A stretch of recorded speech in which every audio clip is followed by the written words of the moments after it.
अस्सलामुअलैकुम, very good morning, welcome to new Pakistan. मैं हूं अनवार खान और मैं हूं आपके साथ नबीहा एजाज खान। उम्मीद करती हूं कि आप लोग ठीक ठाक होंगे, खैरियत से होंगे। नाज़रीन, प्रोग्राम के आगाज में कुछ फैक्ट्स आपके साथ शेयर करेंगे। एक रिपोर्ट सामने आई है ब्यूरो ऑफ इमिग्रेशन डिपार्टमेंट की जानिब से, और ये रिपोर्ट ये कह रही है कि एक साल के दौरान मजीद 8.5 लाख पाकिस्तानी रोजगार के लिए बैरून मुल्क चले गए हैं। और परदेश जाने वालों में सबसे ज्यादा तादाद पाकिस्तान की जो सबसे बड़ा जो सूबा है पंजाब, वहां से ताल्लुक रखने वाले अफराद के। नो डाउट अनवार, जो महंगाई बढ़ रही है, जो अनएम्प्लॉयमेंट के इश्यूज हैं और जो नौजवानों के हमारे इश्यूज हैं, जो इतने लोग जॉबलेस हैं बड़ी तादाद में, तो जॉब अपॉर्चुनिटीज के लिए जो पाकिस्तान के नौजवान हैं वो मुल्क से बाहर जाना चाहते हैं। बिल्कुल, आला तालीम हासिल करने के बावजूद भी जो नौकरियों का स्कोप है वो पाकिस्तान में बहुत ज्यादा कम होता जा रहा है, जिसकी वजह से लोग बैरून मुल्क शिफ्ट हो रहे हैं। अगर हम लेबर की भी बात करें तो बहुत सी ऐसे कंट्रीज हैं जहां पर पाकिस्तानी लेबर मौजूद है और बहुत बड़ी तादाद में मौजूद है।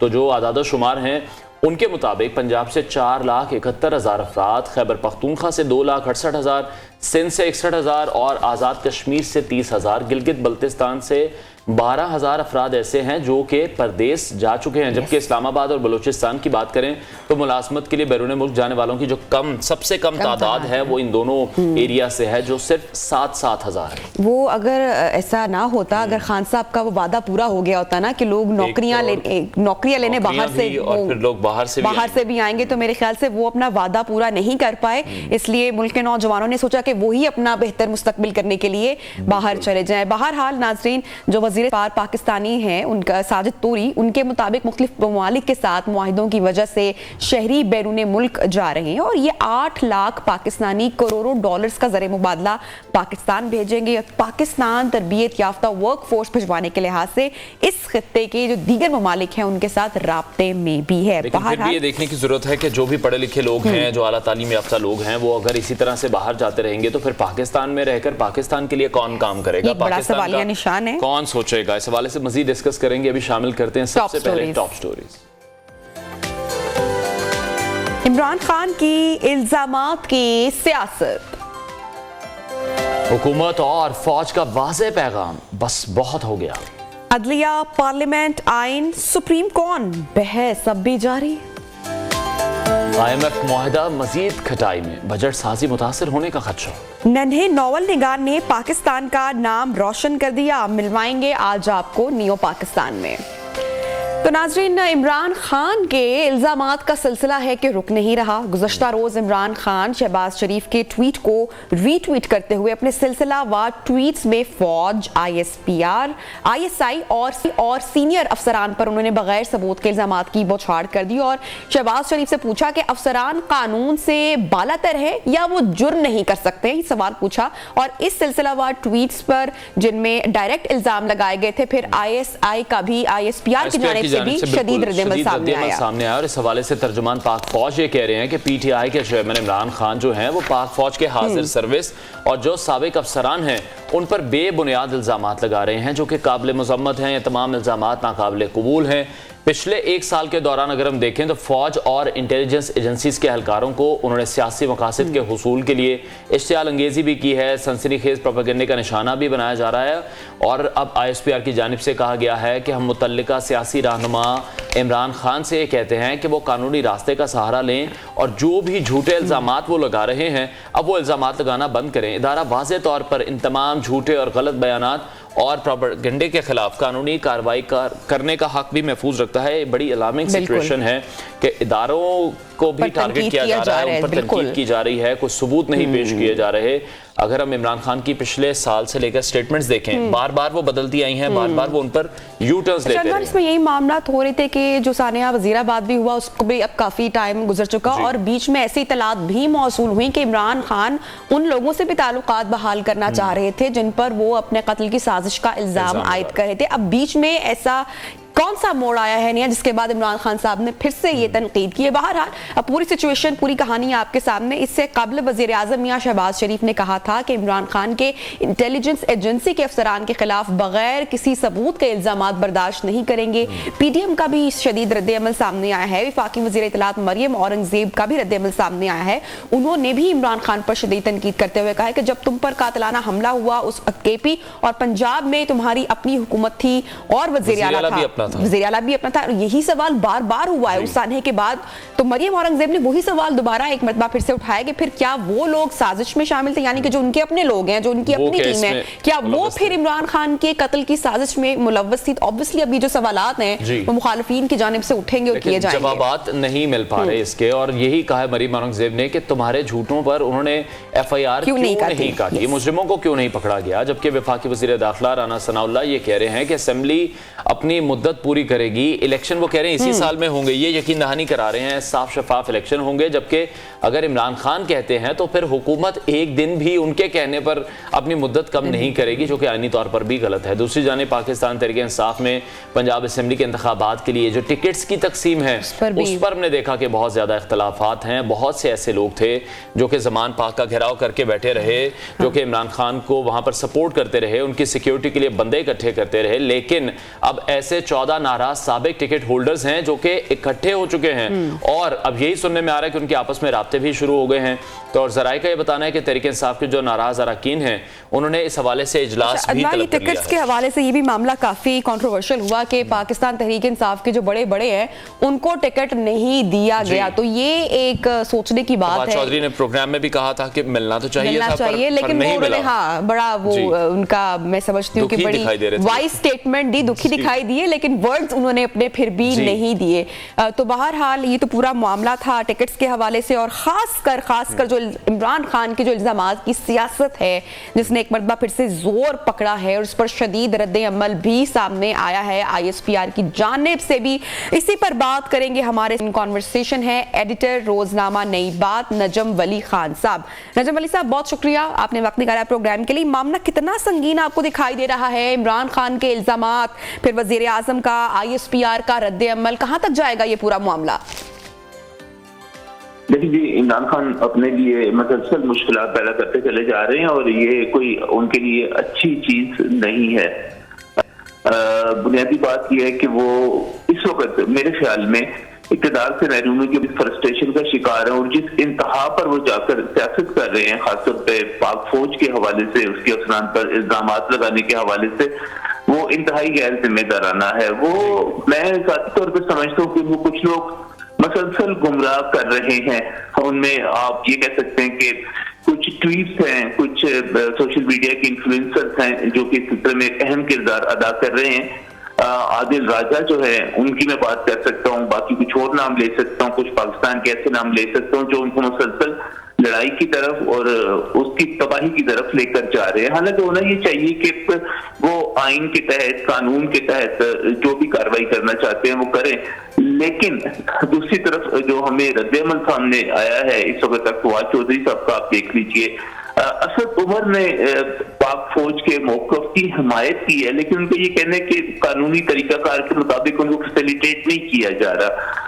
बुनियादी बात यह है कि अब FIR का ये जो बात की जा रही है, बार बार बात की जा रही है कि इमरान खान जिसे चाहे नामजद कर सकते हैं अपने मुल्ज़िम के तौर पे, अपने मुजरिम के तौर पे। अब प्रैक्टिकली ये बात दुरुस्त नहीं रही। हमारी जेलें इस वक्त उन लोगों से भरी पड़ी हैं जिनको FIR में गलत तौर पर नामजद किया गया, और एक एक FIR के अंदर लोगों को फंसाने के लिए, वो कत्ल की FIR है, वो किसी भी मामले की FIR है, अपने मुखालिफिन को फंसाया गया। अब पुलिस का तरीकाकार ये है कि जब भी कोई FIR आती है, पहले वो इब्तिदाई तहकीकात करते हैं, इंक्वायरी करते हैं, और उसके बाद FIR करते हैं ताकि गलत लोग उसमें ना फंसे।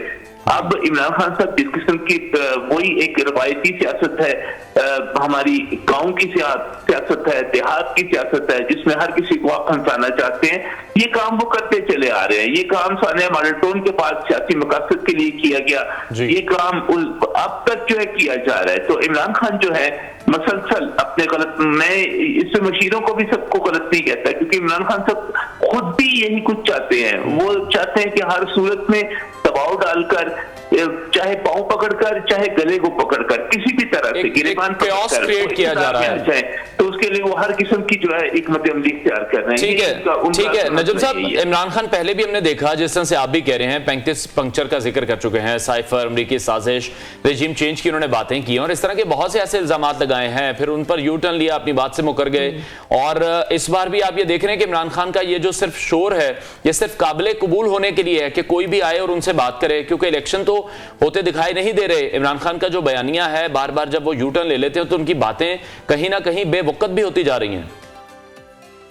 सूरत दबाव बढ़ाना चाहते हैं, वो इदारों पर दबाव बढ़ाना चाहते हैं, वो चाहते हैं कि उनकी तरफ तवज्जो रहे। वो हर रोज खिताब करते हैं, वो हर रोज एक नया शोशा छोड़ देते हैं। मेरा ख्याल है किसी भी सियासतदान के लिए ये रवैया जो है बेहतर नहीं है, और जितना वो इसमें धंसते चले जाएंगे उतना ही वो इक़्तिदार से दूर होते चले जाएंगे। वो समझ रहे हैं कि बहुत ज्यादा मकबूल हो जाएंगे इसके जरिए, वो ये समझ रहे हैं कि महंगाई का फायदा उठाया जा सकता है, वो ये समझ रहे हैं कि एंटी एस्टेब्लिशमेंट को बयानिया जो है उसका फायदा उठाया जा सकता है। लेकिन मैं एक तारीख के तालिब इल्म के तौर पर, पाकिस्तान की सियासत के तालिब इल्म के तौर पर समझता हूँ कि कोई भी सियासतदान जो नफरत की और इंतहा की सियासत पर इस हद तक चला गया, उसके बाद उसके लिए मुश्किलात ही पैदा हुई। अब मैं बड़े वाज़ेह तौर पे आपको बताता हूँ, क्या मियां मोहम्मद नवाज शरीफ मुस्लिम लीग नून जो है, कि जब वो एक इंतहा पर पहुंची और उन्होंने एक बयानिया इख्तियार किया, तो क्या उसके बाद उनको इक़्तिदार मिला? नहीं। उसके बाद जब उन्होंने उस बयानिए से एक इत्तेदाल की सियासत की, हमारा तो दीन भी ये कहता है कि आप इंतहा पर ना जाएं, आप इत्तेदाल में रहें। तो जब तक आप इंतहा पर रहेंगे, आप इक़्तिदार से दूर रहेंगे। आपको ये बड़ा एक दोस्ताना सा, एक मुखलिसाना सा मशवरा है कि आप इत्तेदाल की सियासत करें, आइन के मुताबिक करें, कानून के मुताबिक करें। और ICR में भी उन्होंने यही मशवरा दिया कि आप कानून का रास्ता लें, उसके मुताबिक चलें, जो कानून के मुताबिक होता है। आप अदालतें, आपका इस वक्त तमाम अदालतें आपका साथ दे रही हैं। सुप्रीम कोर्ट ऑफ पाकिस्तान जो है, जब से हम पिछले एक बरस से देख लें कि सिवाय कासिम सूरी वाले उस मुकदमे के अलावा आज तक तमाम मुकदमात के जो फैसले आए हैं, ये एक रिकॉर्ड का हिस्सा है। मैं कोई तो नजफ अली साहब, आप ये समझते हैं कि जो इमरान खान साहब की जो इस वक्त सियासत है, तर्ज सियासत है, और जो उनका बयानिया है, स्पेशली जो उन्होंने अभी इल्जामात लगाए हैं, ये मुल्क की सलामती को फिर नुकसान पहुंच रहा है महज अपनी सियासत चमकाने के लिए, बचाने के लिए? लेकिन जब भी आप अपने इदारों को टारगेट करेंगे, जब आप वो बातें करेंगे जो कि दुश्मन करता है, तो यकीनी तौर पर आप दुश्मन के एजेंट के तौर पर काम करेंगे और आप दुश्मन के मकासद को पूरा करेंगे। मैं ये नहीं कहता कि आप जमहूरियत की बात ना करें, मैं ये नहीं कहता कि आप आइन की बात ना करें, मैं ये भी नहीं कहता कि आप अवामी हकूक की बात ना करें। जाहिर है आप सियासतदान हैं, आपने आइन की, जमहूरियत की और अवामी हकूक की बात करनी है। आपने अपने इक़्तिदार में आने के लिए रास्ता जो है वो हमवार करना है, आपने अवाम को अपने साथ मिलाना है। लेकिन अवाम को आप किस कीमत पर अपने साथ मिला रहे हैं, ये सबसे बड़ा सवाल है।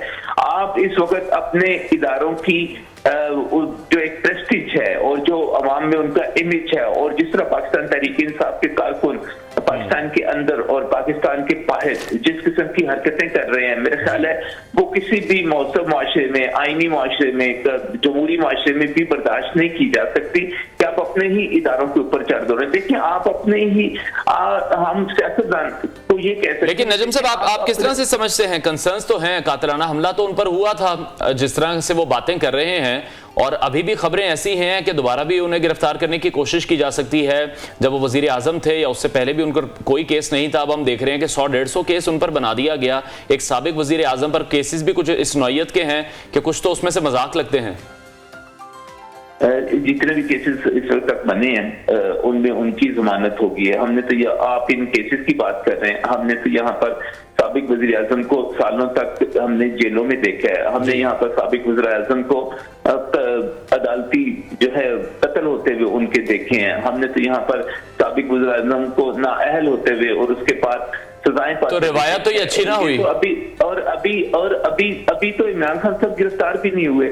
अभी तो इमरान खान साहब के साथ वो सब कुछ हुआ ही नहीं जो कि माजी में हुआ है, लेकिन शोर उन्होंने इस तरह मचाया था कि जैसे वो सबसे ज्यादा टारगेट बन गए हैं। और जहां तक ये बात है कि उनके खिलाफ मुकदमा दर्ज किए जा रहे हैं, देखें इसको भी रिकॉर्ड को दुरुस्त करने की जरूरत है। ठीक है, उन्हें अपनी तकादीर में एहतियात करना होगी और उन्हें अपने अल्फाज के चुनाव में, एक सियासतदान का मतलब क्या है? सियासतदान का मतलब एक सियासतदान और एक दहशतगर्द में फर्क होना चाहिए कि वो अपने अल्फाज का, सियासतदान का असला क्या है, उसका असला उसके। ठीक है, बहुत शुक्रिया एडिटर रोजनामा नई बात नजम वली खान हमारे साथ इन कॉन्वर्सेशन थे। ब्रेक लेते हैं, ब्रेक के बाद आपको दोबारा ज्वाइन करेंगे। Stay with us.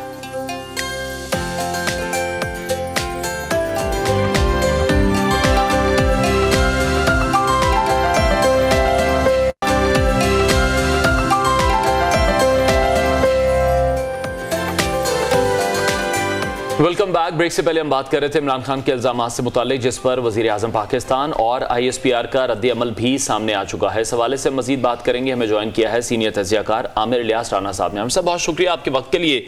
Social media समेत हम देख रहे हैं कि PTI के अक्सर ऐसे रहनुमा हैं जो कि ये कह रहे हैं कि हुकूमत ने ताकत के इस्तेमाल का फैसला कर लिया है, मजीद गिरफ्तारियाँ हो सकती हैं, खान साहब को भी गिरफ्तार किया जा सकता है। आप क्या देख रहे हैं? और ये भी कहा जा रहा है कि इमरान खान की जान को भी खतरा है। इसमें कुछ सदाकत है या फिर जो बुध से एक रैलियों का सिलसिला स्टार्ट होना है उसके लिए ज्यादा बंदे इकट्ठे करने के लिए एक और नया बयानिया है? बहुत शुक्रिया आपका। तो ये है कि आप पल में रह रहे हैं, ये हमें पता होना चाहिए बड़ी क्लैरिटी के साथ। जो भी खतरा इसलिए भी हो सकता है कि पाकिस्तान के एजेंसियां हर वक्त हर एक रहती दुश्मन है तो भी। अच्छा, एक है इमरान खान के ऊपर के पे एक हो गई है और वो मुझे तो उसकी बात को खत्म मुस्तहकम अंदाज में उनको जाए उसके बिल्कुल कैलकुलेशन में और वो बिल्कुल अलग शुरू करते हैं मेरी जान खतरा है। लेकिन पाकिस्तान की इस तरह के खतरा होती है, दरपेश होता है। होना ये चाहिए कि इनके रवाब इस तरह जो होने चाहिए कि इनको भी दी जाए। अब मतलब है कि सिक्योरिटी के अपने लोग जैसे सिक्योरिटी तो फिर वो वाकया होगा अलग, इनको महफूज पुलिस स्टेशन पे नहीं गए, सरकार जो हॉस्पिटल है तो ये फाइल बनते चलेगा। अच्छा आमिर साहब, ये जितना संगीन अब मामला हो गया है, इमरान खान के इल्जामात और फौरी तौर पर वज़ीर आज़म का रद्द-ए-अमल सामने आया, फिर ISPR का रद्द-ए-अमल सामने आया, तो मामला खामोशी तो दिखाई नहीं दे रही है, आगे बढ़ता हुआ दिखाई दे रहा है। आपको लगता है कि इमरान खान साहब ने जितनी संगीन नौयत के इल्जामात लगाए हैं, ऑब्वियसली कुछ ठोस सबूत भी उनके पास मौजूद होंगे, क्या वो एविडेंस सबके सामने रख पाएंगे या रखेंगे? आने वाले दिनों में कुछ ऐसा होगा? नहीं, सबके सामने तो ना रखने की जरूरत है, लेकिन इन ताल्लुक को सबूत शिकायत करने चाहिए। लेकिन क्योंकि इमरान खान पाक फौज के तो नाम देते हैं जनरल बारे में उनकी कितनी एक साल से ये बातों का प्यार और उन्होंने कहा कि आप लीगल कोर्स यानी आप जहां जमान इदारे हैं, आप सबसे वो चीजें तो क्या ये मुमकिन है आप तो पाकिस्तान तो किसी भी को आप काबिल उसको ये फायद फराम की। हाँ, लेकिन ये इस तरह महज इक़दामात के बाद मैंने आपसे कही उससे जो पाकिस्तान इदारे हर वक्त का काम आसान खुदा ना तरफ जा रहे होते हैं कि कोई भी वाकया इल्जामात आए तो वो किसी को भी कह सकते हैं पहले ये कहता ऐसा होना नहीं चाहिए। पाकिस्तान के हैं, उनके पास बहुत सारी शवाहिद हैं जिनके वो अमीन है और उनको उनके ऊपर भी नहीं अपने काबिल एतमाद को भी वो लोगों के रवाबित में आमिर साहब, जिस तरह से इमरान खान कह रहे हैं कि पाकिस्तान में वाकई जंगल का कानून है क्योंकि इतने ज्यादा उन पर केसेस हैं, लेकिन फिर भी हम देख रहे हैं कि हर तरह का रिलीफ उन्हें मिल जाता है। बल्कि ये भी देखने में आया है कि अदालतें इंतजार कर रही होती हैं कि इमरान खान कब आएंगे। देखिए, ये बिल्कुल और पे हुकूमत जो आज की हुकूमत जो दादी की बात करते हैं कि उनके लिए अदल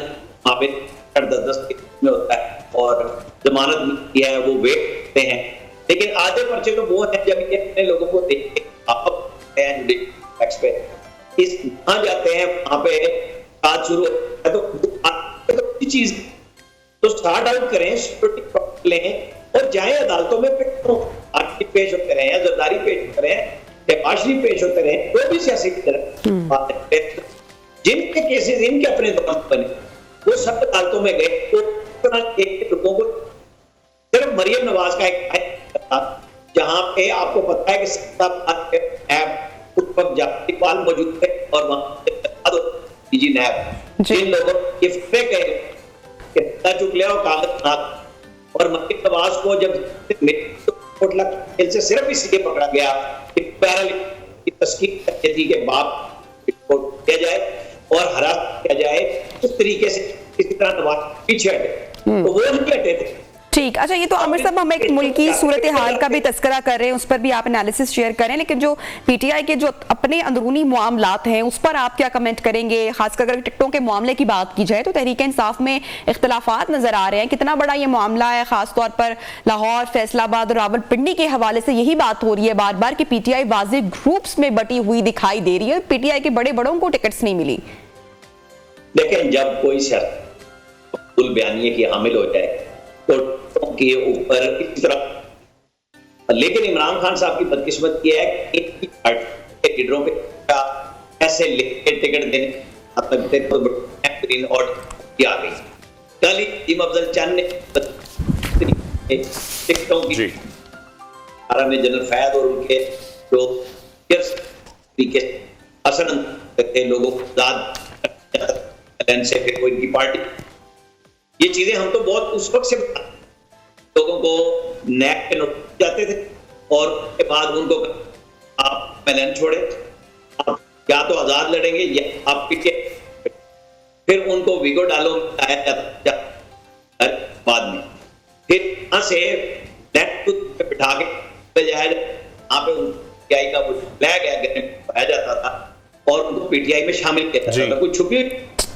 हाँ, फर्क ये हुआ है आज सब लोग बोल रहे हैं तो टिकट मिले जिन्होंने जिनके जरिए टिकट ली, हम उस पर। ठीक है, बहुत शुक्रिया सीनियर तजियाकार आमिर इलियास राना हमारे साथ इन कॉन्वर्सेशन थे। ब्रेक लेते हैं, ब्रेक के बाद आपको दोबारा ज्वाइन साथ रहिए।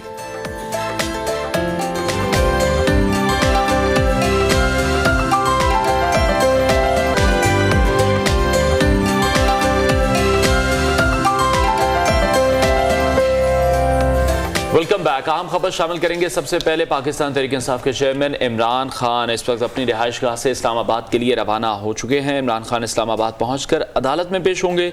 इस्लामाबाद में दफ़ा 144 नाफिजुल अमल है और किसी भी किस्म का इज्तिमा गैर कानूनी होगा। हाफिज महबूब हमारे साथ इस वक्त इन कॉन्वर्सेशन है, उनसे डिटेल्स लेते हैं। जी बताइएगा क्या डिटेल्स हैं? इमरान खान साहब रवाना हो चुके? जी बिल्कुल, साबिक वज़ीर-ए-आज़म इमरान खान जो है वो 2 मुकदमात में जमानत की दरख्वास्त पर आज इस्लामाबाद में समाअत होगी। इस हवाले से इमरान खान जो है आपसे कुछ देर कबल जो है वो अपनी रिहाइशगाह से रवाना हो चुके हैं। इमरान खान के खिलाफ जो है एक मुकदमा बगावत, दूसरा मुकदमा जो है इक़दाम कत्ल की दरख्वास्त के तहत जो है दर्ज किया गया था।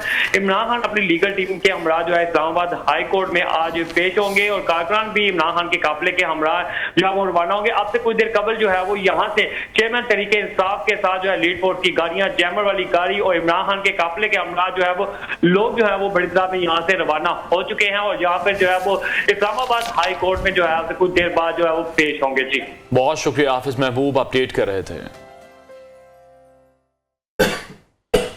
आगे बढ़ते हैं प्रोग्राम में नाज़रीन। और एक तरफ मुल्क शदीद सियासी माली मसाइल का शिकार है, दूसरी जानिब सियासतदानों और इदारों में इख्तियारात की रसाकशी जारी है कि कौन पाकिस्तान को चलाएगा।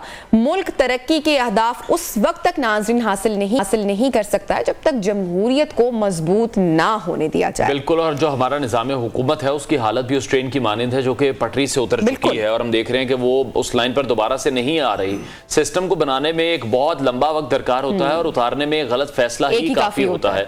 तो सच इस वक्त यही है कि कोई भी पूरा सच नहीं बोल रहा, क्योंकि गुज़श्ता रोज सुप्रीम कोर्ट में practice and procedure act case में अहम पेशरफ्त हुई, जहां अटॉर्नी जनरल को आज तक पार्लिमानी रिकॉर्ड जमा करवाने का हुक्म दिया गया है और सुप्रीम कोर्ट की इस तवील समाअत में फुल कोर्ट के मामले और बेंच बनाने के इख्तियारात से मुतल्लिक भी बहुत सारी बातें हुई हैं, जबकि पार्लियामेंट पहले ही अपना रिकॉर्ड पेश करने से इनकार कर बिल्कुल पूरे मामले पर, सूरत हाल पर बात करेंगे। माहिर कानून मियां दाऊद साहब हमारे साथ इस वक्त इन स्टूडियोज मौजूद हैं। बहुत शुक्रिया वक्त निकाला। अच्छा, अदलिया पार्लियामेंट का मामला कहां तक जाता हुआ दिखाई दे रहा है और बहुत सारे लोगों को इस दौरान 14 मई का भी इंतजार है। अभी इन्होंने बड़ी खूबसूरत बात की कि जमहूरियत को पटड़ी पे चढ़ाना बड़ी जान जोखों का काम होता है, लेकिन एक फैसले से वो पटड़ी से उतर जाती है। बिल्कुल ही पाकिस्तान के साथ ये कुछ हुआ। मोहतरमा बेनजीर भुट्टो साहबा शहीद हुई, उसके बाद पीपल्स पार्टी इक़्तिदार में आई और आसिफ अली जरदारी साहब सदर बने उन्होंने अपने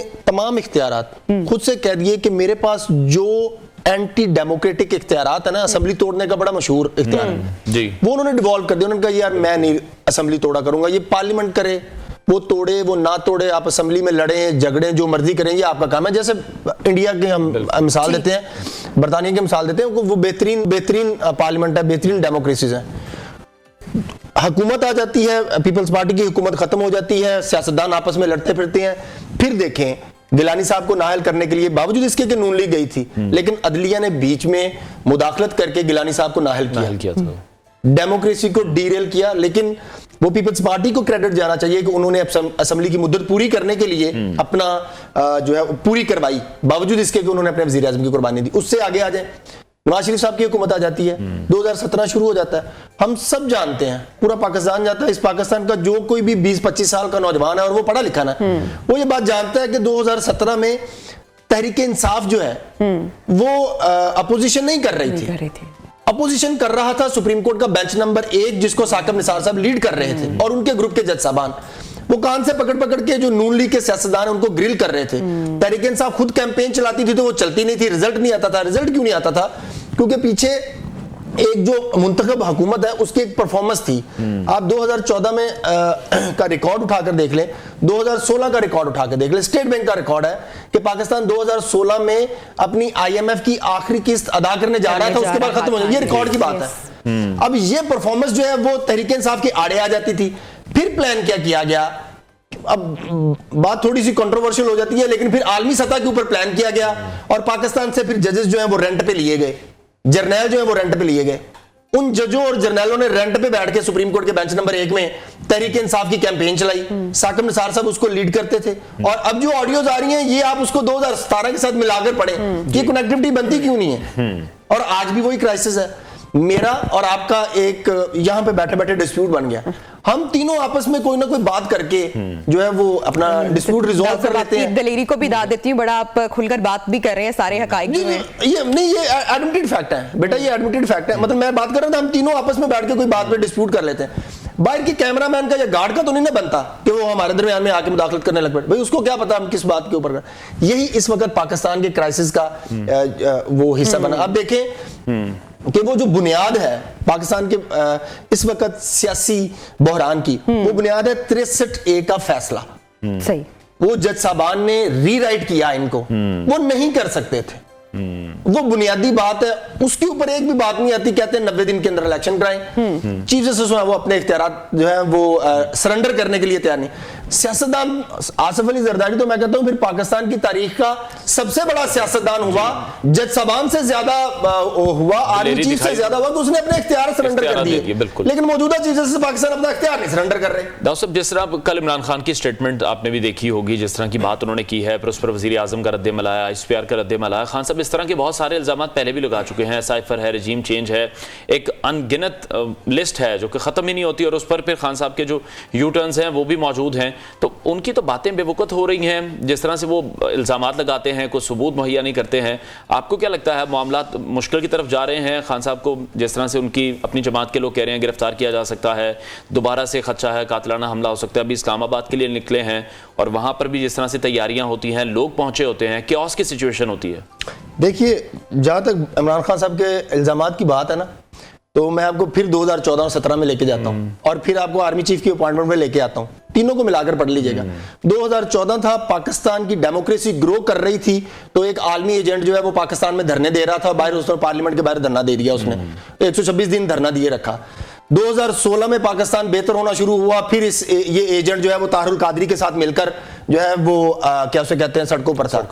ये बात रिकॉर्ड पे और याद रहे, जब भी इमरान खान की सूरत हाल को डिस्कस करना है ना, ये बात ज़हन में रखनी है कि ये गोल्ड स्मिथ का दामाद है साहब का, और इमरान खान का हामी जो भी बागी यहां से भागता है ना पाक फौज के खिलाफ या पाकिस्तान के खिलाफ बात करने वाला, वो जाके जमाइमा के पास पनाह लेता है, चाहे वो ब्रिगेडियर आदिल राजा, चाहे वो और कोई भी एंटी पाकिस्तानी आदमी है, वो वहां पे पनाह लेता है। इन दो बातों को मद्देनजर रख के फिर इमरान खान की सारी पॉलिटिक्स को डिस्कस करना है। ठीक है। अब आए आर्मी चीफ आसिम मुनीर साहब की अपॉइंटमेंट के ऊपर। उससे पहले ये कैसे उठ रहे थे और इन्होंने इल्जामात और लॉन्ग मार्च और धरने किस तरीके से किए, लेकिन जब तमाम तरह की ब्लैकमेलिंग के बावजूद, इल्जामात के बावजूद ये कुछ नहीं बन सका, तो ये फिर जो है वो एक नामुनासिब लफ्ज बोलते हैं, उसकी झाग की तरह बैठ गए। खान साहब को फिर जो सपोर्ट करने वाले उनका एहतसाब भी तो होना चाहिए। बिल्कुल होना चाहिए।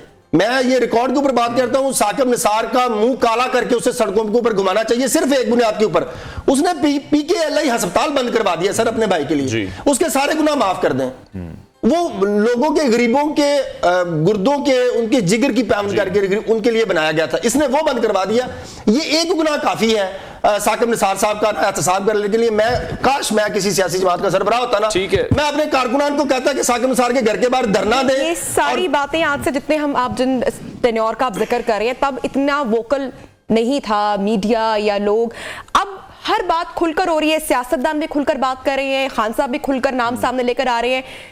वजीर आजम या शहबाज शरीफ पर इस वक्त नाअहली की तलवार लटकी हुई, जिस तरह से आपने एग्जाम्पल दी, भुट्टो की फांसी हुई, यूसुफ सगिलानी को नाअहल किया गया, नवाज शरीफ साहब को किया गया, अब वजीर आजम शहबाज शरीफ पर भी वही नाअहली की तलवार लटकी हुई। आपको लगता है कि अब मौजूदा सियासतदान जो है वो इस फैसले को कबूल करेंगे, अदालत अगर इस तरह का फैसला दे देती है तो? मैं ये तो नहीं जानता, लेकिन मेरी पाकिस्तान की जो ये पीडीएम है और ये जो 12 जमातें हैं, वो ये एक तजवीज़ है कि अगर इस मरतबा कोई भी जज अगर मेरे मुंतखब नुमाइंदे के खिलाफ किसी भी किस्म का कोई भी एक्शन लेता है, खास करके ये नाअहली वाली जो ब्लैकमेलिंग हमारे निज़ाम अदल में मौजूद है, तौहीन अदालत वाली ब्लैकमेलिंग जो मौजूद है, तो मैं ये रिकमेंड करूंगा 12 के 12 जमातों के कारकुनान को चाहिए कि वो सुप्रीम कोर्ट के बाहर जाएं और जाके वहां पे तब तक धरना दें तब जब तक साकिब निसार की बाकियात जो है वो सुप्रीम कोर्ट से निकाल नहीं जाती। ठीक है, साहब एक शॉर्ट कमेंट कीजिएगा, अगर आज पार्लिमानी कार्रवाई का जो रिकॉर्ड है वो अदालत में जमा नहीं करवाया जाता तो आपको क्या लगता है कि अब ये मामला भी संगीन होगा, इस हुकूमत-उली पर भी कार्रवाई की जाएगी? ये तो बदकिस्मती से हमारे जज साहबान के पास इख्तियार है कि वो किसी भी वक्त जो है वो हुक्म-उल-उली के नाम के ऊपर किसी को भी ब्लैकमेल कर सकते हैं, किसी को भी कंटेम्प्ट में प्रोसीड कर सकते हैं। लेकिन पार्लियामेंट का रिकॉर्ड जो है वो आइन का आर्टिकल 69 जो है वो बड़ा वाज़ेह है, कोई अदालत उसको जेर बहस नहीं ला सकती। अगर अच्छा आपने पिछले दिनों एक डिस्कशन सुनी होगी कि आर्टिकल 68 ये कहता है कि जी जजेस का कंडक्ट पार्लियामेंट में डिस्कस नहीं किया जा सकता, तो भाई पार्लियामेंट की कार्रवाई भी उससे अगला आर्टिकल है 69 आर्टिकल 69, वो कहता है कि आप कोई अदालत उसको जेर बहस नहीं ला देती। मतलब मैं आपकी बात नहीं कर सकता, आप मेरी बात कर सकते हैं, मैं आपके कपड़े नहीं चेक कर सकता, आप मेरे कर सकते हैं। ये हमारी अदलिया का इस वक्त माहिर कानून हमारे साथ इन कॉन्वर्सेशन थे। नाजरीन बड़े खुलकर उन्होंने जो पूरी जो सियासी मंजरनामा है, जो मुल्की मंजरनामा है, उस पर बड़ी खुलकर उन्होंने तशरीह की, गुफ्तगू की, बड़े बोल्ड अंदाज में। बहरहाल ब्रेक लेते हैं, ब्रेक के बाद आपको दोबारा ज्वाइन करेंगे। Stay with us.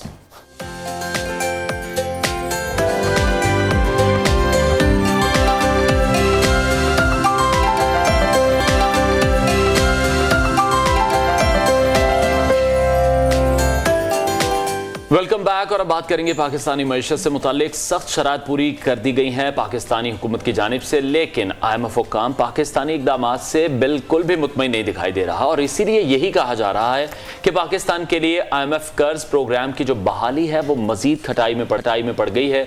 IMF के 17 मई तक के इजलास के एजेंडे में भी पाकिस्तान को भी शामिल नहीं किया। बिल्कुल, IMF पाकिस्तान की बैरूनी फाइनेंसिंग की यकीन दहानियों से गैर मुतमईन है और ज़र मुबादला ज़खायर 2 माह की दरामदाद के मसावी करने का जो नया मुतालबा है वो भी सामने आ चुका है और वजारत खजाना के जराये के मुताबिक 2 माह की दरामदाद के मसावी ज़र मुबादला की रकम 11 से 12 अरब डॉलर बनती है। याद रहे नाजरीन, ये जो स्टाफ लेवल मुआहिदा है 9 फरवरी से मुसलसल ताखीर का शिकार है और स्टाफ लेवल मुआहिदा ना होने के बायस अब बजट साजी का जो स्केड्यूल है वो भी मुतासिर हो रहा है। जबकि मुल्क में जो जारी गैर यकीनी सियासी सूरत हाल है उसके बायस शदीद नुकसान देखने में आया। पाकिस्तान स्टॉक मार्केट में उतार चढ़ाव के बाद बदतरीन मंदी थी और अरबों रुपए का नुकसान बर्दाश्त करना पड़ा है। 100 इंडेक्स में 412 पॉइंट्स की मंदी रिकॉर्ड की गई और यूं बदतरीन मंदी के बायस जो सरमायाकार थे उन्हें 80 अरब रुपए से हाथ होना पड़े हैं। दूसरी जानिब इंतखाबात से कबल वफाकी हुकूमत ने अवाम को बड़ा रिलीफ देने का प्लान बना लिया है और अब देखना यह है उस रिलीफ में क्या क्या होगा।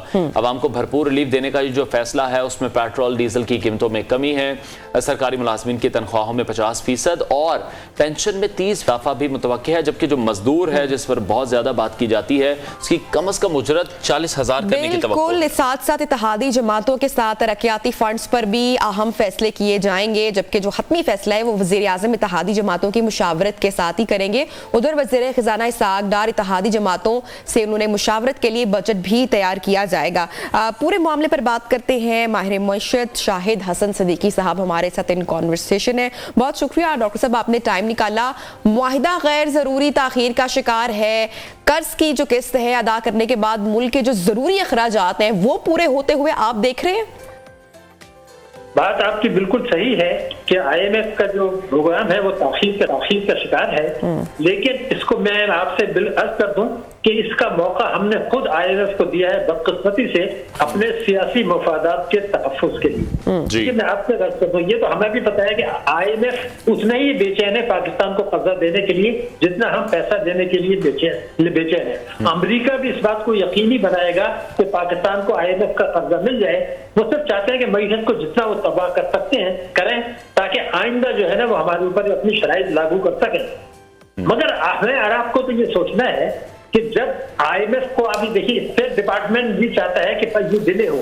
उन्होंने एक अजीब बयान दे दिया, पाकिस्तान ने उनसे ये कहा कि जनाब आप हमारी मदद करें, हमने आपकी खिदमत बहुत की है। IMF से उन्होंने कहा अगर प्रोग्राम बहाल कराना है तो इस्लाहात करें पहले, उसके बगैर बहाल नहीं होगा। मगर आप ये देखिए कि IMF को हम मौका क्या दे रहे हैं। सुप्रीम कोर्ट ने कहा कि जी 17 मई 2023 को इलेक्शन कराएं। अब वो उससे पीछे हट गए, अब वो मुतालबा नहीं कर रहे क्योंकि वो इलेक्शन कमीशन का इख्तियार है। लेकिन मुल्क में बेयकीनी की कैफियत तो है ना। दूसरी तरफ इमरान खान साहब हैं जो ये कहते हैं कि जनाब जाने वाली हुकूमत बजट नहीं दिया करती, आने वाली देती है। अब उनको कौन बताए? अभी आपने खुद कहा कि जून में हर हालत में आपका बजट पेश होके अप्रूव होना है, वरना आप 1 जुलाई से तो कुछ कर ही नहीं सकते। तो आपका एक एक्स प्राइम मिनिस्टर जो 13 साल तक हुकूमत में रहा है सूबे में, वो ये कहते हैं कि आने वाली हुकूमत आए, तो आने वाली हुकूमत तो अक्टूबर नवंबर में आएगी, जून में तो उनको ये बात पता नहीं है। यानी सियासी मफाद के लिए हम इस हद तक चले गए कि ऐसे मुतालबात करते हैं जो दुनिया हंसे। एक और वजीर है PTI के साहब, वो ये कहते हैं कि 3 महीने का बजट पेश कर दें। अब ये खिलवाड़ मईशत के साथ तो ना करें। तो इसका नतीजा ये हुआ कि IMF भी अब वेट एंड सी कि कल को हुकूमत का क्या होता है, सियासी झगड़ों का क्या होता है। तो हमने उनको खुद मौका दिया है, ये तो हम तस्लीम कर लें अपने सियासी मफादात के लिए। ठीक है, लेकिन डॉक्टर साहब जो बजट में बात की जा रही है कि रिलीफ दिया जाएगा, पेट्रोल की डीजल की प्राइसेस कम की जाएंगी, मजदूरों की तनख्वाहें बेहतर की जाएंगी, जो सरकारी मुलाजमीन हैं उनकी तनख्वाहों में बेहतरी होगी, पेंशन में बेहतरी होगी, ये फिर किस तरह से कर पाएंगे? क्योंकि यही सुनते हैं हम तो कि शायद हम गैर एलानिया तौर पर डिफॉल्ट हो चुके हैं और IMF की मंजूरी के बगैर या मर्जी के बगैर ये डिसीजन किस तरह से लिया जाएगा? नहीं, आप बिल्कुल सही कह रहे हैं, मगर मर्जी का सवाल नहीं। IMF ने बयान दे दिया है, आपको बता रहा हूँ कि अगला बजट जो बनाए उसमें आप हमसे टेक्निकल सपोर्ट लें। उन्होंने ये शर्त लगा दी है और हुकूमत ने एग्री कर लिया है, क्योंकि इमरान खान साहब मईशत को इतना तबाह बर्बाद कर गए थे कि हुकूमत के पास बहुत ज्यादा चॉइस नहीं था। तो ये एग्री हो चुका है कि जनरल सेल्स टैक्स जो है वो 18% ही रहेगा। तो इसका मतलब ये है कि 2024 में आपको एक मरतबा फिर IMF से कर्जा लेना है। उसकी वजह मैं आपको बता दूं, हमें 8 से लेके 30 जून 24 तक कम से कम 27-28 अरब डॉलर के बैरूनी कर्जे अदा करने हैं। हमें तो कोई 1 अरब डॉलर नहीं देता, तो हमने तो अपने आप को चारों तरफ से बांध लिया है। तो ये हो सकता है कि हुकूमत कहे कि जी हम टैक्स की चोरी रोकेंगे, हम टैक्सों की वसूली बढ़ाएंगे, और वो बढ़ाने की वजह से हम ये मराद दे सकते हैं। लेकिन क्या ये करने दिया जाएगा? क्या ताकतवर तख्ते उनको इजाजत देंगे कि आप टैक्स की चोरी को रोक रहे हैं, जो पाकिस्तान में नहीं होता?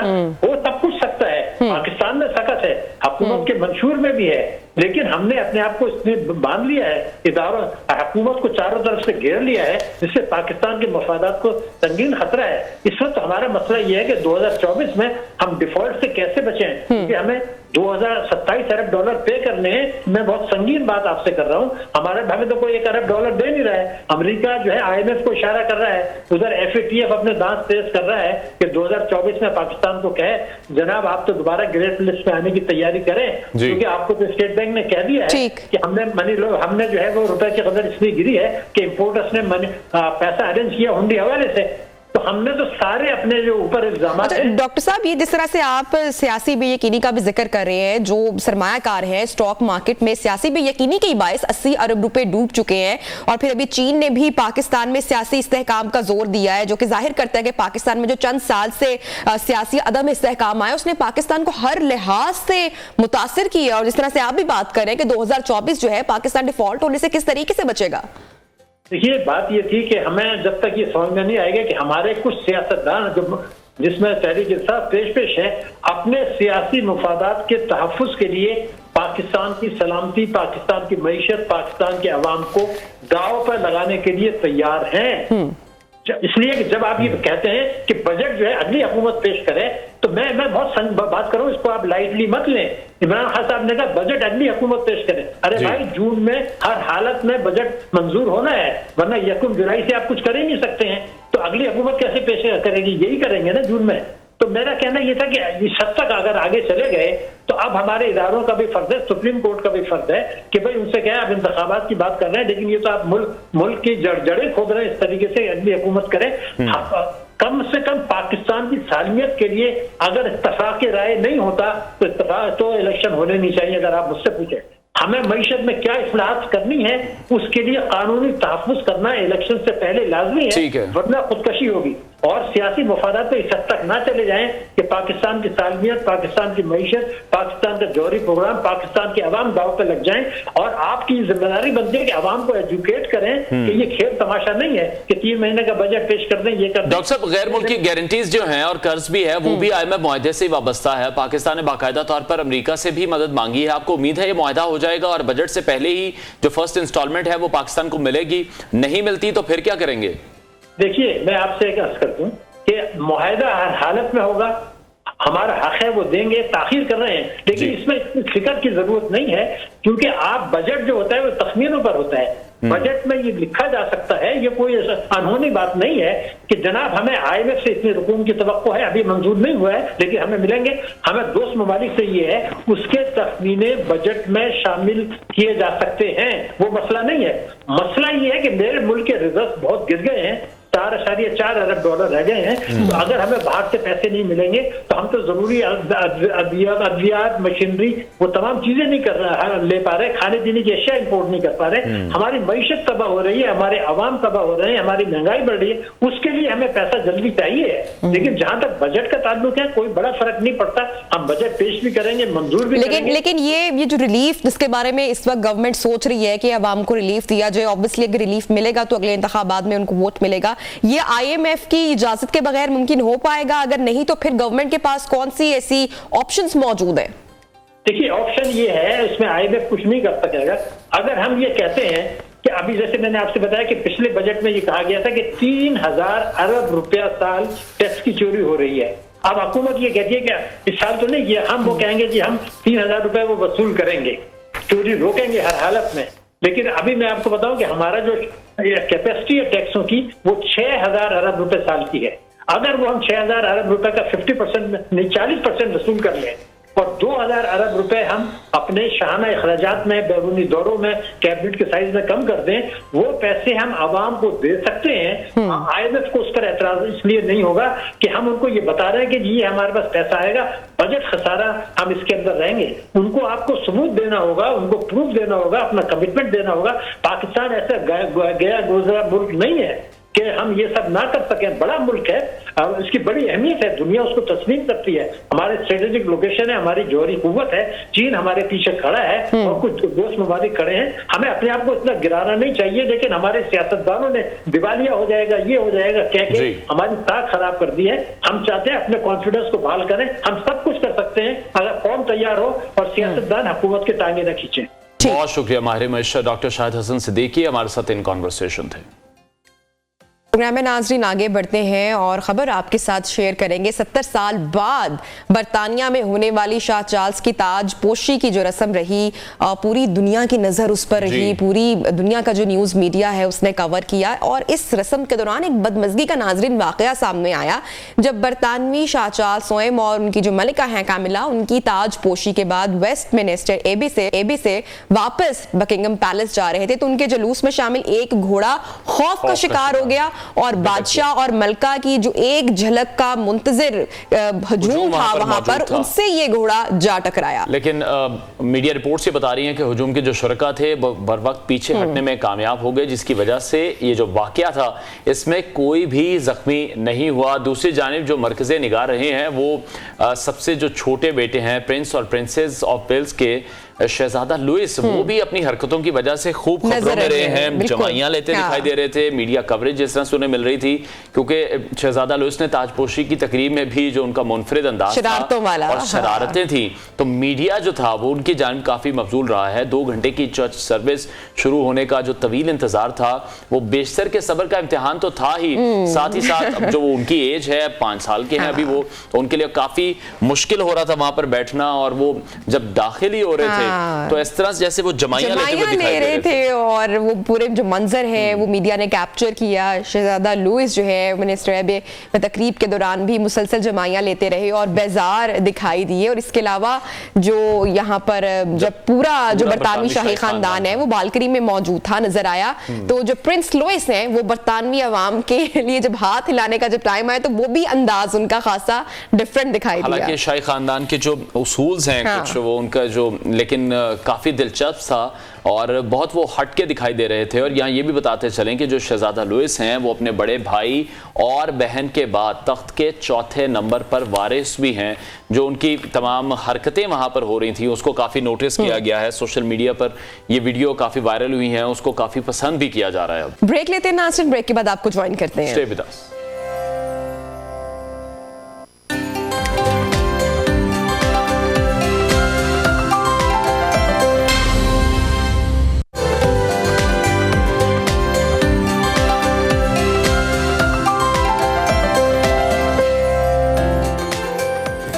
Welcome back once again in neo Pakistan. तो नाजरीन, बच्चों को बेहतर माहौल और मायारी तालीम फराहम किया जाए तो बच्चे खुद से बहुत कुछ करने की सलाहियत रखते हैं। छोटी उम्र में बड़ा नाम वो बनाते हैं और एक ऐसे ही बच्चे से हम आपकी मुलाकात करवाने जा रहे हैं जिसका नाम है अब्दुल मोहम्मद, जिसकी उम्र महज 12 बरस है और उन्होंने कम उम्र में ही इंग्लिश नावल निगार होने का अनवार एजाज हासिल किया। बिल्कुल, और यही नहीं, अब्दुल मोहम्मद के नावल को अमेज़न पर भी शाया किया जा चुका है। उनका नावल क्या है, उन्होंने फिक्शन लिखा है या स्टोरी लिखी है, इस बारे में उन्हीं से बात करेंगे। हमारे साथ स्टूडियोज में मौजूद हैं अब्दुल मोहम्मद।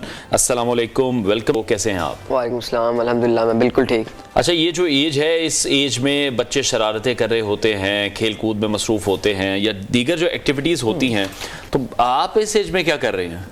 देखिए, बड़ों को भी मुश्किल में डाल रहे हैं। देखिए, ऐसा नहीं है कि मैं शरारतें वगैरह में इन्वॉल्व नहीं हूँ, मैं खेलता नहीं हूँ, बल्कि मैंने जो अपना नावल लिखने का आगाज़ है इसको अपने जो अपनी लाइफ है उसके साथ मैंने इसको जारी रखने की कोशिश की।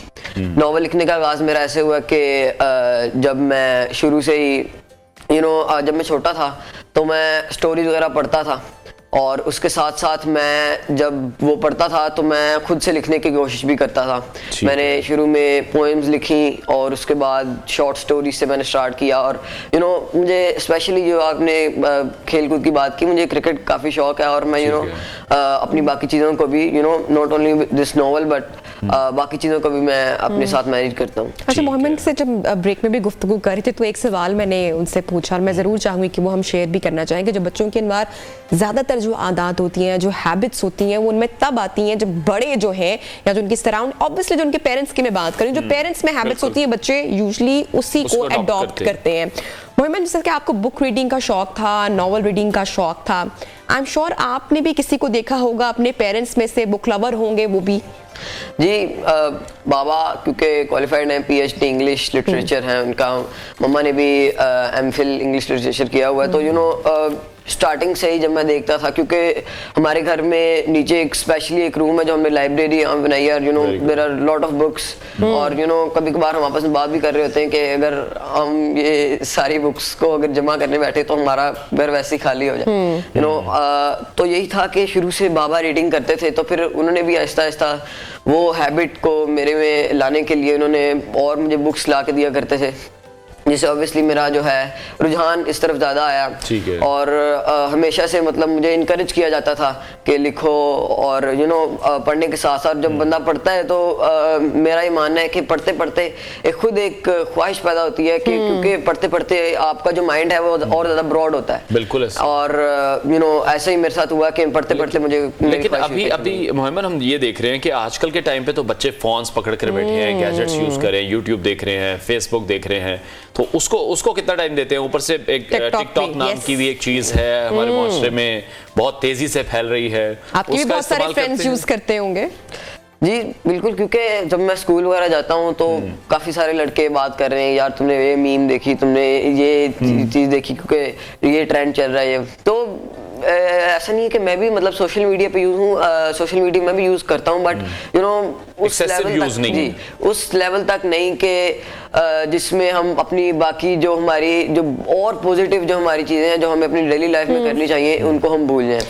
तो मोमिन, ऐसे कौन सी आपकी हैबिट्स थी या कैसे जब आप अपने सराउंडिंग्स में अपने पेयर ग्रुप में भी देखते होगे, आपने अपने आप को अपने बाकी फ्रेंड्स से क्या डिफरेंट पाया? वो कौन सी डिफरेंट हैबिट्स थी जो आप में, जैसे अनवार भी कह रहे हैं कि आजकल के जो बच्चे हैं सोशल मीडिया एडिक्ट हैं या गैजेट्स या गेम्स के, तो आपकी कौन सी ऐसी हैबिट्स डिफरेंट रही? मेरा ख्याल है यही जो एक बहुत मेन चीज़ थी कि यू नो रीडिंग को जो मेरे हम पहली बात करें कि पेरेंट्स ने हमेशा से शुरू से ही मुझे इस चीज़ की तरफ एनवायरनमेंट ही घर का वैसा रहा फराहम किया, जो कि यही एक वजह है कि एनवायरनमेंट ना होने की वजह से पाकिस्तान के मेरा ख्याल है बहुत सारे बच्चे जो हैं इस चीज़ को बहुत ज़्यादा मिस कर रहे हैं। और नॉट ओनली मी बल्कि मेरे बाद भी अगर उनको ऐसा एनवायरनमेंट फराहम किया जाए तो फिर ज़रूर वो पॉजिटिव चीज़ों की तरफ आ सकते हैं। जो नॉवल आपने लिखा है उसको डिस्कस कर लेते हैं। वो किस बारे में है, किस टॉपिक पे है? फिक्शन है, स्टोरी है? और साथ ही साथ जब आप ये लिख रहे थे तो आपको ये था यकीन कि अमेज़न पे पब्लिश हो जाएगा, इस तरह इतनी बड़ी एक सक्सेस मिलेगी? जब मैंने लिखना शुरू किया, it is science fiction novella, और साइंस फिक्शन नोवेला कि जब मैंने लिखना स्टार्ट किया था तो मेरे माइंड में इतना कुछ खास नहीं था। मेरा दिमाग सिर्फ स्टोरी की तरफ था कि मेरे माइंड में एक उसका एक मोटा एक उसका एक स्केच था कि ये होगी स्टोरी, इसके अंदर ये होगा, एक ये लड़का होगा, इसकी ये कहानी चलेगी। क्यों उसके बाद के मेरे पास कोई प्लान नहीं था, क्योंकि मेरा जो अपना सारा फोकस था वो स्टोरी की तरफ था। और मेरे ख्याल है शायद यही एक मेन रीजन है कि अगर मैं पहले ही पब्लिश और बाकी चीजों की तरफ हो जाता तो मे बी स्टोरी वैसी ना बनती। जो तो ये नॉवल को कंप्लीट करने के लिए बहुत सारा आपने मुतालिया किया होगा, रीडिंग की होगी, कंटेंट ऑब्वियसली, या बहुत सारे, तो रीडिंग किया आपने उस दौरान भी? जी रीडिंग के बगैर तो मेरा ख्याल है लिखना मुमकिन नहीं है, क्योंकि रीडिंग करते ही आपको जो इसकी मेन पार्ट्स हैं, आपको स्टोरी बिल्डिंग, आपको वोकैबुलरी, सारी चीज़ें मोस्टली आपको रीडिंग से मिलती हैं। तो रीडिंग में ये था कि मैं काफ़ी सारी बुक्स पढ़ता गया और पढ़ते पढ़ते ही मैंने लिखा। ऐसा नहीं था कि मैंने पहले सारा पढ़ा फिर मैंने साथ लिखा, बल्कि मैंने दोनों चीज़ों के साथ कंटिन्यू रखा और इसी वजह से मेरी बुक में जो है और ज़्यादा चीज़ें बेटर हुई। ठीक है, तो फेवरेट नॉवलिस्ट कौन है आपके? फेवरेट नॉवलिस्ट पॉलो कोएल्हो को मैंने उनकी सबसे पहले मैंने उनकी अल्केमिस्ट बुक पढ़ी थी, और उसके बाद I really became a fan of him. उसके बाद मैंने 2-3 उनकी और भी नॉवेल्स उनके पढ़े हैं और आई रियली लव्ड इट। ठीक है, और उनके अलावा कोई और ऐसा कोई नाम जिसने अगर आप हमें हमारे साथ याद हो, अगर कोई शेयर करना चाहोगे? फिलहाल तो क्योंकि जो मेरी शॉर्ट पोएम्स होती हैं वो मोस्टली मैंने अपनी डायरी पर लिखी होती हैं, तो डायरी को जो है वो ऑब्वियसली मैं ठीक है। नहीं तो जो नॉवल लिखने वाले हैं हमने देखा है बहुत ज़्यादा संजीदा उनकी जो एक नेचर होती है वो होती है, तो आपकी नेचर किस तरह की है? नेचर यही है क्योंकि देखिए अभी तो मैं बच्चा हूँ और वो मेनली मतलब उस चीज़ की तरफ नहीं, क्योंकि आम तौर पे जो मेरी डेली लाइफ है वो is not only about novel all the day.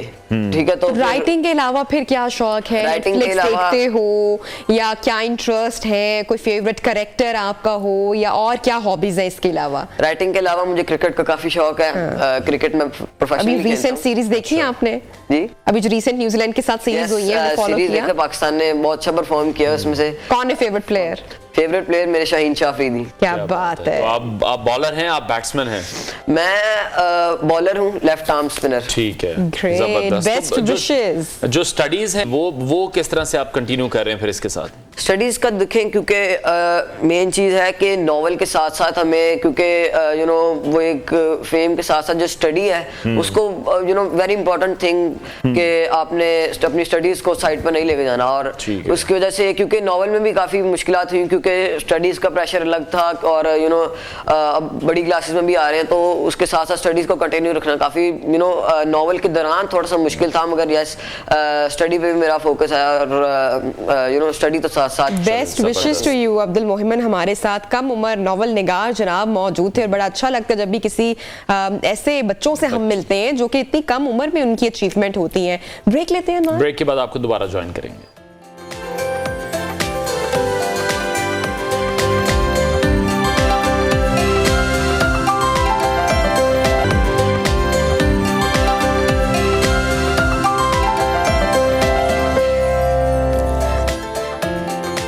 Welcome back once again in neo Pakistan. और आपकी हेल्थ एंड वेलनेस के हवाले से नाज़रीन हम एक सेगमेंट लेकर आए हैं और नाज़रीन ताज़ा खाने का एक अपना ही मज़ा है। हमारे यहाँ अक्सर अम्मियों की बड़ी प्यारी हमारी अम्मियाँ होती हैं, माएँ होती हैं और बड़े अच्छे बचत प्लान भी करती हैं और रिस्क को देखें हमारे ज़ाया भी नहीं करना चाहिए। पहली बात तो ये, तो हमारी जो माएँ हैं कोशिश फिर यही होनी चाहिए कि उतना ही बने, जितना खाया जाए, जितनी ज़रूरत है। लेकिन घरों की रूटीन क्या होती है कि फ्रीजर में या फ्रिज में जो रात का खाना है वो ज़रूर मौजूद होता है हमारे यहाँ अगले यहाँ।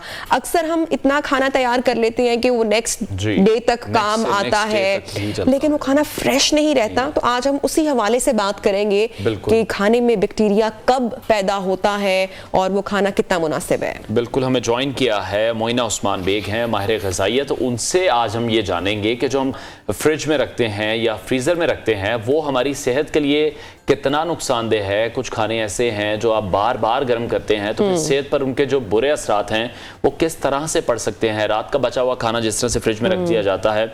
Moina, welcome to the show. और आप क्या कमेंट करेंगी? ताज़ा खाना जाहिरी बात है हर किसी की ख्वाहिश भी होती है और ताज़ा खाने के ही बेनिफिट्स भी हैं, टेस्ट भी उसी का आता है, खुशबू भी उसी की अच्छी फील होती है। जब हम फ्रिज में रख देते हैं तो कौन कौन से ऐसे बैक्टीरिया हैं जो कि ऐड हो जाते हैं विद इन नो टाइम भी, कि मतलब इतना वक्त भी आपने नहीं रखा, आपने कोई 1-2 घंटे के लिए भी किसी आइटम को फ्रिज में रखा, फ्रीजर में रखा, तो अफादियत कितनी बदल जाती है? इसमें ना एक तो फूड टू फूड भी वेरी करता है, लेकिन सबसे ज़रूरी सबको बताना ये है कि फूड सेफ्टी जो है ना एक बड़ा इंपॉर्टेंट पार्ट है। तो वो सारी जो कैलोरीज और न्यूट्रिएंट्स उनके साथ साथ फूड सेफ्टी की भी एक गाइडलाइन होती है। जैसे मैं आपको बड़ी कॉमन एग्जांपल बताती हूँ कि अब आजकल ये गर्मियों में हम राइस बड़ी कॉमनली यूज़ कर रहे होते हैं, तो राइस का जो बैक्टीरिया होता है ना वो कुकिंग सर्वाइव कर जाता है। ठीक है, तो वो जब आप उसे थोड़ी देर फ्रिज नहीं करते, जैसे कुकिंग के बाद हम अक्सर होता है कि खाना पड़ा रहा है स्लैब पे कहीं भी और फिर हम देर से रेफ्रिजरेट करते हैं, तो वो उस वार्म या कह लें डैम्प टेम्परेचर में बैक्टीरिया दोबारा एक्टिव हो जाता है। ठीक है, तो ये राइस में सबसे ज्यादा नोटिसेबल बात होती है कि आपने फिर वो गाइडलाइंस फॉलो करनी है। जैसे सबसे अच्छा ये है कि आप विद इन 1 आवर उसको रेफ्रिजरेट कर दें। ठीक है, फिर रूल ऑफ थंब बनाएं कि आपने 3 डेज में रेफ्रिजरेटेड खाना अगर पड़ा हुआ है तो उसको डिस्पोज ऑफ कर देना है। और फ्रीजर वाला 3 वीक्स में, मतलब ये रूल ऑफ थंब होने चाहिए। हमारा ऐसा होता है 3-4 दिन से ऊपर भी समटाइम्स रेफ्रिजरेटेड चीज होती है। हम देखते हैं कि अक्सर लोगों के घरों में अक्सर ये ऑब्जर्व भी किया, देखा भी कि जब फ्रिज खुलता है तो एक बहुत ही बुरी स्मेल आती है, हालांकि अंदर खाने की चीजें मौजूद होती हैं और लोगों को ये भी नहीं मालूम होता कि किस चीज में बैक्टीरिया है या फंगस लग चुका है, उसको भी नहीं निकाला जाता है। समटाइम एक्सपायरी हो चुकी होती है चीजें, बॉटल्स वो पड़ी होती हैं। तो सबसे इंपॉर्टेंटली मैं पूछना चाहूंगी कि हमने देखा कि चॉपर में फ्रिज में हमारे यहाँ सब्जियां और फल खुले हमने रखे होते हैं, तो सब्जियां और फल रखने का बेहतरीन तरीका क्या है कि स्मेल भी ना आए और खाना जो है वो भी खराब ना हो, या बैक्टीरिया जो है वो अगर किसी एक चीज में है फंगस तो वो दूसरे में ट्रांसफर ना हो। एक तो ये कि सेग्रीगेशन बड़ी इंपॉर्टेंट है कि आपने हर चीज़ अलग अलग की हो और उस पर लिड्स लगाए हो या क्लिंग रैप लगा के खाना रखें, बिल्कुल ऐसे अनकवर्ड ना रख दें क्योंकि आपने मल्टीपल चीज़ें रखनी होती हैं। फिर फ्रूट वेजिटेबल्स के लिए आपने उसको थोड़ा सा फ्रेश रखना भी होता है कि वो किसी शॉपर वगैरह में ना हो। आप उसके एयर बैग्स, इस तरह हम ग्रॉसरी कर रहे होते हैं तो पोर्स वाले बैग्स मिलते हैं, आप उसमें टाई अप करके फ्रिज के टब में रखते हैं रॉ चीज़ों को। रॉ और कुक्ड को अलहदा ज़रूर कर लें। तो जो डिफरेंट सेक्शंस होते हैं उसका बस ये होता है कि आपकी सेग्रीगेशन इंपॉर्टेंट है, आपने कवर प्रॉपर किया हुआ है, आपने विद इन 1 आवर उसको रेफ्रिजरेट कर दिया और जो पुरानी चीजें पड़ी हुई हैं उसको 2-3 डेज में आप फ्रिज से निकाल। अच्छा, एक बड़ा माओं के हवाले से, बच्चों की सेहत के हवाले से एक बड़ा इंपॉर्टेंट सवाल मुझे याद आया है कि अक्सर जो वर्किंग मॉम्स होती हैं उनको काम पे भी जाना होता है और जिनके बच्चे मदर फीट पे होते हैं तो माँ दूध जो है वो फ्रीज करके रख देती है। वेस्ट में तो ये बहुत ज्यादा हमने देखा है कि नॉर्मल रूटीन है। बिल्कुल, क्या वो दूध बच्चों के लिए सेफ होता है कि पैकेट निकाला, उसको वार्म किया और बच्चे को दे दिया, या उसके अंदर भी बैक्टीरिया पैदा हो चुका होता है? नहीं, अगर आपने प्रॉपर तरीके से फ्रीज की हुई है चीज तो वो बिल्कुल ठीक रह सकती है। लेकिन बस आपने वही कि आपने कुछ गाइडलाइंस फॉलो करनी होती हैं कि आपने कवर ठीक किया हुआ है, आपने इतनी देर के अंदर अंदर फ्रिज कर दिया, वो सारे फूड आइटम्स का अलग अलग होता है। अच्छा। तो एक तो ये जरूर जहन में रखिए, फ्रोजन चीजें बिल्कुल ठीक रहती हैं, लेकिन ये है कि आपका टेम्परेचर मेंटेन रहना चाहिए। ऐसा नहीं कि काफी देर के लिए लाइट चली गई, जिस तरह हमारे मतलब इलेक्ट्रिसिटी प्रॉब्लम्स भी होते हैं, तो आप उसको दोबारा रीयूज करने से पहले एक दफा देख लेंगे, उसकी चेक कर लें। ठीक है। और एक और चीज है इससे, जैसे सर्दियों का वक्त जिस तरह गुजर चुका है और एक बड़ी खूबसूरत डिश है, साग बनाते हैं लोग और वो बहुत ज्यादा फ्रीज कर लेते हैं। या अगर हम कुछ फ्रूट्स की बात करें, स्ट्रॉबेरीज है, लोगों की एक आम रूटीन है, एक आम प्रैक्टिस है कि वो उनकी कोशिश होती है कि उसको फ्रीज करके रख लिया जाए और फिर उसका जूस पिए, शेक पिए। बिल्कुल तो वो कितना उसका फायदा तब्दील हो जाता है? फायदा जिस तरह मैंने अभी आपसे कहा कि अब मैक्सिमम 3-4 वीक्स और फिर मंथ के बाद हम उसे देख लेना चाहिए एक दफा फ्रोजन फूड को भी। लेकिन फिर ये होता है कि आप उसकी जिस तरह आप स्ट्रॉबेरीज या कोई फ्रूट करते हैं तो उसके लीफ रिमूविंग और प्रॉपर जिस तरह आइस क्यूब ट्रेज में समटाइम्स कर लेते हैं या पल्प सेव कर लेते हैं, तो वो ऐसा होता है कि वो फ्लेवर के लिए एक अच्छी चीज रह जाती है। लेकिन आपने उसको वही गाइडलाइन फॉलो, यानी वो प्रॉपरली वॉश हो। अब हाइजीन का स्टैंडर्ड जो है ना वो हैंडलर से शुरू हो जाता है कि आप वॉश ही तब करें ताकि आप उन सारे बैक्टीरिया से और गेट रेड हो जाए। फिर उसको रखने का तरीका और फिर वो कंटेनर किस तरह से सील्ड है, ये सारी छोटी छोटी चीजें, क्योंकि एयर वाटर ये वो चीजें हैं जो आपको कंटेमिनेट करेंगी चीजों को। अच्छा, एक और प्रैक्टिस हमने देखी है, जैसे हमने कहा कि हमारी जो माएँ ना वो बड़ी प्यारी होती हैं और इसको जाया भी नहीं करना चाहिए, उतनी ही तादाद में, जैसे कि प्रोग्राम के आगाज में बोला, जितना यूज में हो। अच्छा, बटर पर या जैम पर या कुछ ऐसी चीजें होती है जिन पर फंगस आ जाती है, फॉर एग्जांपल ब्रेड पर आ गई और ऊपर वाले पीसेस पर आ गई, तो हम उसको रिमूव कर देते हैं, लेकिन जो बैक्टीरिया है वो तो पहुंच गया उस पूरे ऊपर से लेयर साफ करने का अगर चीज है या कोई भी आइटम है, दैट मीन्स कि वो बैक्टीरिया तो उस पूरे खाने में या उस प्रोडक्ट में मौजूद है, तो वो फिर पूरा ही वेस्ट करना है। या जो हमारे यहाँ हम एक प्रैक्टिस आमतौर पर देखते हैं कि ऊपर वाली लेयर को निकाल लिया जाता है या ऊपर वाले ब्रेड के पीस को फेंक दिया जाता है, नीचे वाले को रख लिया जाता है। अच्छा, तो देखिए इससे हम फंगस की बात करते हैं तो फंगल भी स्पोर्स होते हैं छोटे, जो समटाइम्स डॉर्मेंट फॉर्म में होते हैं, कभी एक्टिव हो जाते हैं। अच्छा, तो ये है कि आप अपनी यूज के हिसाब से, क्योंकि अब हर चीज की पैकिंग बड़ी वेरिड आ गई है, आप उसी तरह फ्रेश चीज लें और उसको यूज कर लें, सबसे अच्छा तो ये है। लेकिन अगर ऐसा हुआ है कि वो बंद पड़ी हुई थी और उसमें फंगस है, लेट्स सपोज, तो हमें नहीं पता कि वो फंगस स्पोर्स किस तरह से प्रोड्यूस हुए हैं और कब कब आपको तंग कर सकते हैं। फिर वो कॉम्प्लिकेशंस आती हैं, खासतौर पे बच्चों में, कि डायरिया, वॉमिटिंग वगैरह। कभी आपको पता नहीं चल रहा होता आपने क्या खाया है, बाहर से भी कुछ नहीं खाया, लेकिन आपको फूड पॉइजनिंग होना शुरू हो गया, तो ये माइक्रो ऑर्गेनिज्म कंटेमिनेशन से हो सकती है। ठीक है, लेकिन जितना जो पैकेजिंग है सारी और जिसकी जो भी इंफॉर्मेशन है, आपको लगता है कि अभी उतनी अवेयरनेस तो नहीं है, उस पर ध्यान बिल्कुल भी नहीं दिया जाता। हम तरबूज काटते हैं और फ्रिज में रख देते हैं, वो कटा हुआ तरबूज, उसमें से आपकी सब्जियों की स्मेल भी आ रही है, पूरे आपके फ्रिज की एक स्मेल उसमें तरबूज में से क्लीन करना बहुत जरूरी है, क्लीन करना बहुत इंपॉर्टेंट है हर चीज को। और ये कि आपने बहुत लंबी देर भी फ्रिज नहीं करना चीजें, कोशिश करें कि जिस तरह। अच्छा, फ्रीज कर सकते हैं, लेकिन फ्रिज में रखना 2 दिन, 3 days, वो फर्क आ गया दोनों में, आ गया बिल्कुल, क्योंकि टेम्परेचर वेरी कर रहा होता है। और फ्रोजन में वो फिर भी ज्यादा हम उसको ऐसा टेम्परेचर देते हैं। इसी तरह मैंने लास्ट टाइम भी शो किया था मीट के हवाले से, बहुत सारा अक्सर मैं भी डाइट को फॉलो कर रही होती हूँ, अनवार भी बड़े डाइट कॉन्शियस है, तो अक्सर हम लोग ग्रिल चिकन या मीट ले रहे होते हैं। जो मीट हम अपने फ्रीजर में रखते हैं, या अक्सर बड़ी ईद पर ईद उल अज़हा आती है तो बहुत ज्यादा गोश्त फ्रिज में, फ्रीजर में रख लिया जाता है और उसको महीनों यूज किया जाता है। मीट की भी आई एम श्योर कोई लाइफ होती होगी उसको रेफ्रिजरेट करने की, कि कब तक कंज्यूम कर लेना चाहिए, क्योंकि हमारे यहाँ तो बकरों के बकरे जो हैं वो चले जाते हैं, सेव करते हैं लोग। हाँ, तो उसके लिए भी यही है, अगेन वही बात है कि जिस तरह मीट है, आप 3 मंथ्स तक उसकी क्वालिटी बड़ी अच्छी फ्रीजर में रख सकते हैं। फ्रीजर में हम वो टेम्परेचर देते हैं जो डीप फ्रीजर होता है, जिसमें हम अक्सर मीट सेव करते हैं, कि वो माइक्रो ऑर्गेनिज्म कंटेमिनेशन के लिए सूटेबल नहीं होता। लेकिन फिर और बहुत सारी चीजें, आपके टेक्सचर में फर्क आ जाता है, आपकी इलास्टिसिटी ऑफ मीट, अब बहुत सारी चीजें, वो कुक उस तरह से अच्छा नहीं होता। तो एक लिमिट रखें, रूल ऑफ थंब बना लें कि आपने अपने फ्रिज को 3 दिन बाद पूरा एसेस करना है और बाकी चीज़ें जो है वो निकाल देनी है। एक्सपायरी डेट ज़रूर पढ़नी है चीज़ों की, आपने एक शेल्फ लाइफ से ज़्यादा चीज़ों को नहीं रखना बिला वजह। ख़ास तौर पे ये राइस का ट्रेंड ये बड़ा कॉमन है, क्योंकि हम डाइनिंग से उठाने और फ्रिज में ले जाने में सुस्ती कर देते हैं। वो 1 आवर ऑफ आफ्टर कुकिंग आपने उसको फ्रिज कर देना यूज़ करने के बाद। ठीक है। तो जितनी जल्दी हो वार्म डैम्प टेम्परेचर पे ना रखें, वो माइक्रो ऑर्गेनिजम्स के लिए हम आइडियल देख रहे है। हैं कि जितनी रिसर्चेस हो रही हैं या डॉक्टर्स हैं वो यही रेकमेंड कर रहे हैं कि जो फ्रोजन आइटम्स हैं, फ्रोजन बिल्कुल फूड्स हैं, उसको आप बहुत कम से कम इस्तेमाल करें। हाँ, वो इसलिए क्योंकि जो फ्रोजन आइटम्स हैं उनको तो वो तो प्रिपेयर होना और वो और भी लंबी देर होती है, तो उसमें कुछ ना कुछ नॉन न्यूट्रिएंट चीजें ऐसी डाली होती हैं जो फैटनिंग हो सकती हैं, जो कैंसर कॉजिंग हो सकती जैसे हैं। फ्रोजन आइटम्स हैं या जो हम फ्रिज की बार बार माइक्रोवेव करना, फिर उसको फ्रिज में रखना, फिर उसको रेफ्रिजरेट करना, ये कैसी प्रैक्टिस है? एक बार जो फ्रोजन आइटम आपने उसको